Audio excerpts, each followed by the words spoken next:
ఆంధ్రప్రదేశ్ ఎన్నికల ఫలితాలు వెలువడుతున్నాయి. అయితే ఆంధ్రప్రదేశ్ ఎన్నికల ఫలితాలు ఎవరు ఎక్కువ సీట్లు గెలుచుకుంటారు, ఎవరు అధికారాన్ని ఫామ్ చేయబోతారు అనే విషయానికి కూడా పూర్తిగా తెరపడిందని చెప్పొచ్చు. ఎందుకంటే కూటమి ఎక్కువ సీట్లని మెజారిటీ చూపిస్తోంది. అంటే ఎక్కువ సీట్లలో వారు ముందంజలో ఉన్నారు కూటమి నేతలు. ఇక వైసీపీకి సంబంధించి మంత్రులు కొంతమంది ఓటమి దిశగా పయనిస్తున్నారు. వారిలో వైసీపీ ఫైర్ బ్రాండ్ మంత్రి ఆర్కే రోజా కూడా ఉన్నారు. అయితే ఈ ఓటమి గురించి, ఈ ఓటమి అంచుల్లో ఉండటం గురించి రోజా ట్విట్టర్ ద్వారా స్పందించారు. అయితే ఆవిడ ఏమన్నారో ఒకసారి చూద్దాం. భయాన్ని విశ్వాసంగా, ఎదురు దెబ్బలను మెట్లుగా, మన్నింపులను నిర్ణయాలుగా, తప్పులను పాఠంగా నేర్చుకొని మార్చుకునేవాళ్ళు శక్తివంతమైన వ్యక్తులుగా మారతారు అని చెప్పేసి రోజా గారు చెప్తున్నారు.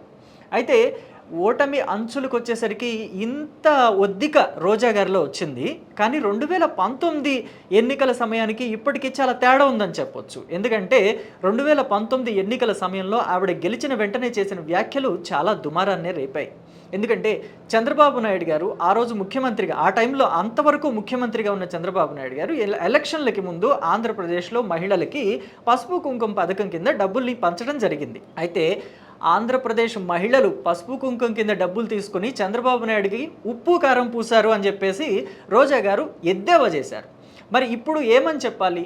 ఆంధ్రప్రదేశ్లో తెలుగుదేశం పార్టీ కార్యకర్తలు ఆవిడకి ఏమని సమాధానం చెప్తారా అనేది మాత్రం చాలా ఉత్కంఠగా వెయిట్ చేస్తున్నారు.